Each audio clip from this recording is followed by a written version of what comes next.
Hello and welcome back to Elsutra Essentials. My name is Balkisa Aliyu.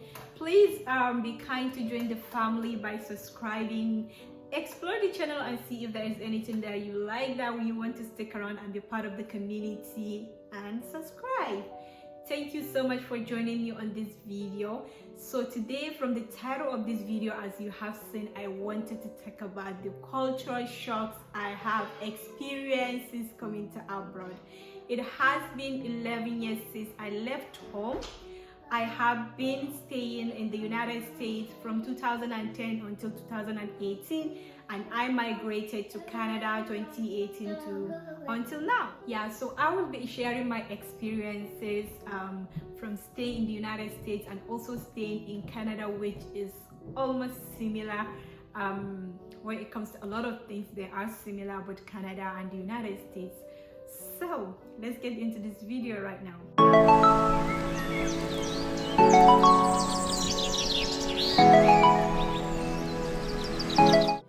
Okay guys, welcome back. So without further ado, let's start this video. So my first cultural shock, the first thing that shocked me, I have been seeing on the TV, I have been seeing in the movies before traveling abroad about the weather, how cold it is in the United States, because that was the first place that I have lived before moving to Canada. So the weather was extremely cold. Okay, so obviously the weather was cold. I have been seeing in the movies that it's snowy, it's cold, people wearing jackets and everything. But my first shock was I went to the United States in June, so that was still in the middle of summer. And then July, August, September, it started getting cold for fall winter, which is more like a windy and cold. And by that time, I was already telling my brother I need to go get my jacket. I got jackets, I got boots, I got jeans and everything. I was already layering in clothes to go to class, and I'll go wearing jacket and people are wearing shorts, sleeveless, and I'm like, isn't it cold? And they'll be like, oh no way, it's not cold yet, this is just fall, just wait for it. Like, it was extremely cold. And then when winter began around November, December, January was terrible. That first year was my worst nightmare ever. I had to walk from the bus stop to my apartment.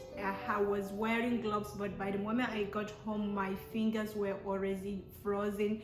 My feet also were frozen. Like, I'm literally crying, like I was shedding tears. Oh my god, the winter was terrible. Okay, that was my first experience. So the second thing I've experienced as a cultural shock was how nice the Americans were. Like, the same thing with Canadians. Like, people were extremely nice, you know. When you come to the door to enter into like a bank, or you're coming to school and you're gonna go into the door, someone was at the door, they'll just hold the door for you to come in. It's like, I'm like, did that person knows me holding the door for me? So it was something amazing, you know. It was something great, but it's not something that we are used to back home. Well, maybe if you are a younger person, you hold the door for an older person coming in, but not like younger people holding doors for each other, you know, because everyone is just feeling, I don't have to tell you, if you are from Africa, if you're not from Africa, well, we are not used to that. So it has been a cultural shock for me, even though I loved it, I liked it. And another thing is how people smile. Like, the moment you see someone, they will just give you a huge smile, like they knew you or something. I had been curious about that. I was like, what is going on? People just smile just randomly to other people that they don't even know. And another cultural shock was how people like doing small talks. Oh my god, you go to the bus stop, you're waiting for your bus to get home, or you're waiting for your bus to go to school, and someone will just sit and start chatting with you, talking to you, asking you questions about where you're from and things like that. They are just being nice. It is called small talk. There is nothing attached to that.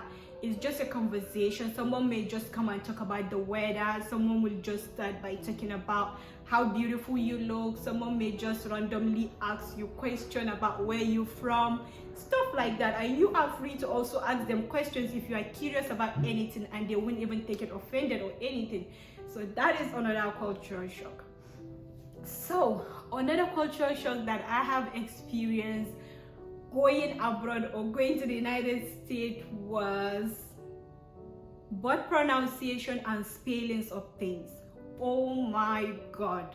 Okay, in Africa or in Nigeria, we've been colonized by British, so our writing and our spelling and everything is British system. So I was used to writing favourite as O-U-R-I-T at the end, and in the United States you only write the O, no U. If you are going to write center, we are used to T-E-R at the end. I think ours was T-E-R and theirs was T-R-E, something like that. I think I flipped them or something, but it was different, and there was a lot of words that has different spelling from British and American, and I had to learn that the hard way. I will be writing my paper, and then on my computer it's just lining. I'm like, I know how to spell this, what is going on, until I learned that the words are different. Also, the pronunciations of things or of words, oh my goodness. Okay, so I'm gonna give you this story.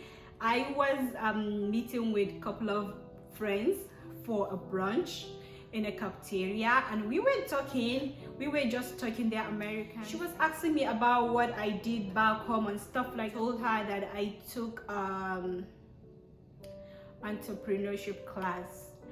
At the time I said entrepreneurship because that's how we pronounce it in Africa. And she was like, what is that? And I go like, entrepreneur, like, you don't know what I'm talking about? And she was clueless. And I said, it's more like if you're into business and stuff like that. And she said, oh, you mean entrepreneur? I was like, entrepreneur, like, I was way shocked, oh my God. And then another word that I mentioned to her was marketing. I said marketing. And she was like, what is that? What is marketing? I'm like, oh my God, how could you not know that? Like, it's when you're marketing your stuff for like business and stuff. And she said, oh, marketing. And I was like, how are you making T to sound like D? They are nowhere close. And she's like, that is not how we pronounce it here. It was a shocker. Another story about pronunciation. This one was so funny. I don't know if it is Hausa language or that is just how we know it growing up. Is we went to movies. This movie came out and we went to the movies, and I was telling one of my mentors that we went to the movies, and she's like, oh, what did you watch? And I said, oh, we watched Karate Kid. Oh my God. And she was like, what movie is that? I said, it's just recent, it just came out. And she's like, I have no idea, I've never heard of the name. I said, Karate Kid is the Will Smith's son, is the main character. And she said, oh, you mean Karate Kid? I was like, what is karate? That is not how we pronounce it. Like, it was such a shocker, guys. It was something. It was so funny. Looking back, like Karate Kid, like karate. I'm like, wow. One of the shocker is that how Americans, well, that was back then. I don't know for now if Americans or Canadians will ask you this question, but one of my mentors, we were talking and I was telling him how I was driving before I travel abroad, and he was shocked. He said, you were driving what? I said, car. He says, you guys have cars? Like, I felt like he was so illiterate for him to ask me that. And we were talking about computers and stuff like that. He saw my laptop and I said I came with it. and he says, "You have internet there? Like, do you know Google?" I was shocked. I said, "We do. We have computers. I actually had a diploma in computer studies before I came here. So I know how to use computer, and we know Google, and we have internet." It was a shocker, guys, but to my surprise, there's a lot of people that doesn't know that in Africa we have such things. Like, we know such things. I'm sure this time around, as in it's 2011, it's 2021 now, I'm sure people knows that we do have those kind of things. But back then, that was 2010, that was 11 years back, he was asking me that question. It was a shocker for me.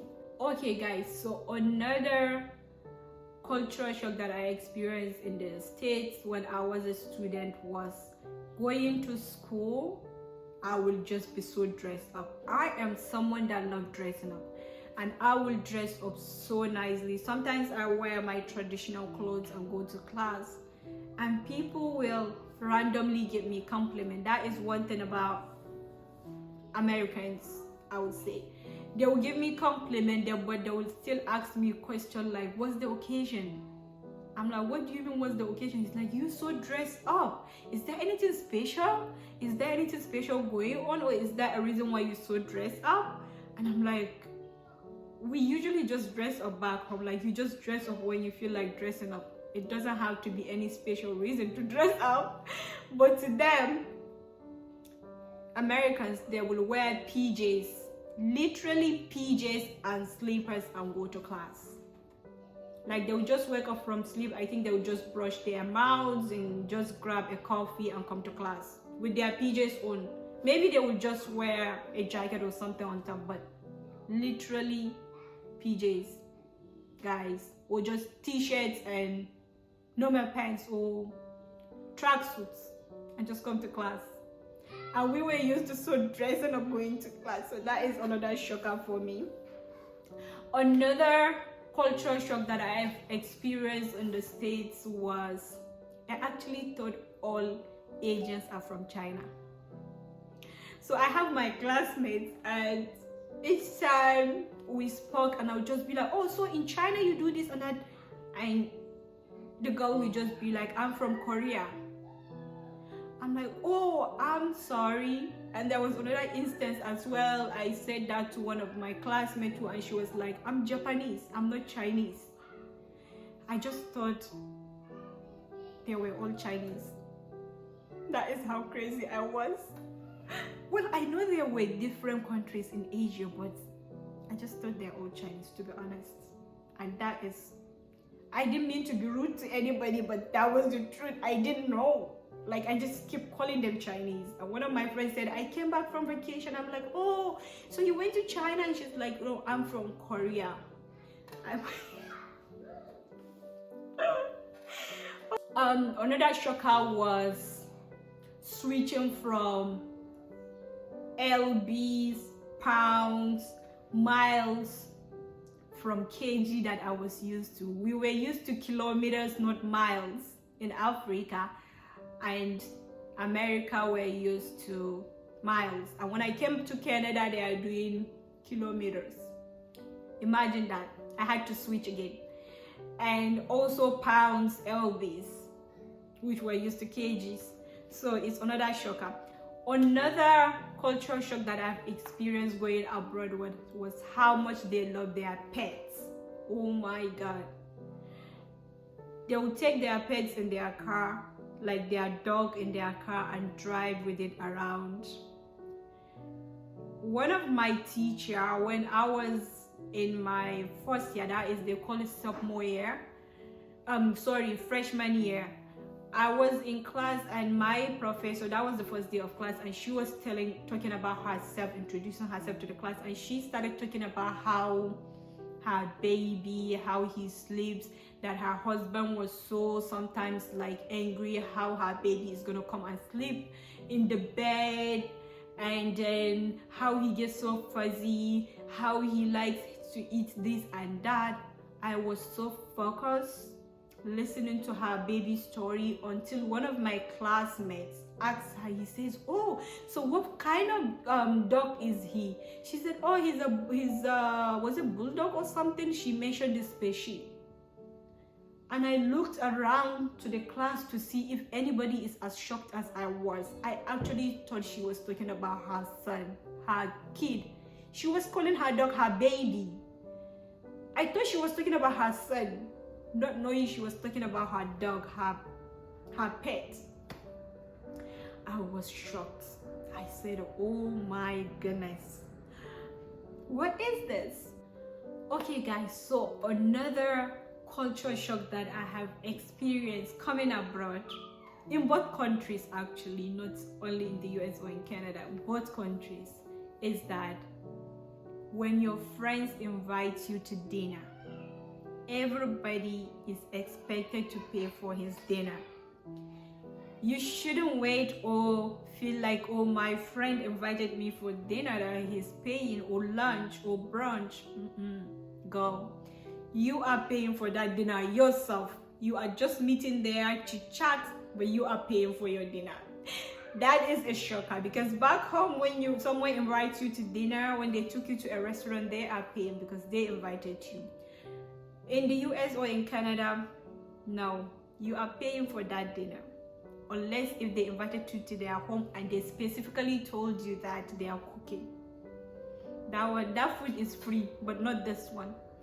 And if you hear an American or Canadian says, "Let me know if you need anything," just let me know if you need any help or if you need anything. Don't assume they mean if you are in financial crisis, you should call them. Well, maybe if you need food, which is very rare for someone to, but if you are in need of money, don't think you can ask for that.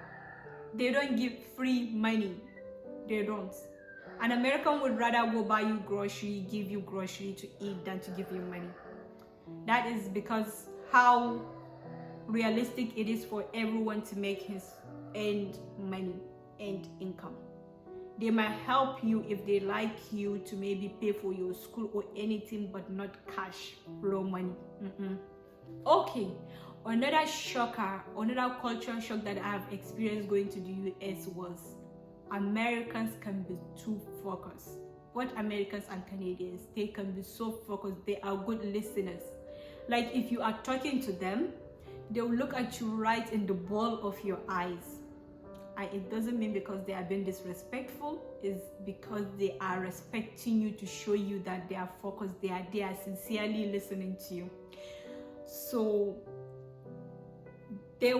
I heard about that, but experiencing it myself was hard. Like I hardly can look people in their balls, like in their eyes for a second, talking about for a long time. But then traveling there, I had to learn to do that, and now I'm so good at that.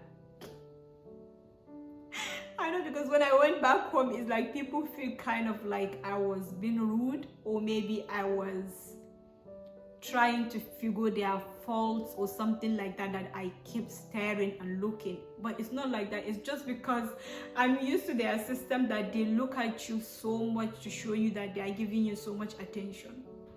Another cultural shock that I've experienced is that when you buy something and that thing says $20, don't expect you are paying $20. You are probably going to pay $22 or $23 because everyone pays taxes.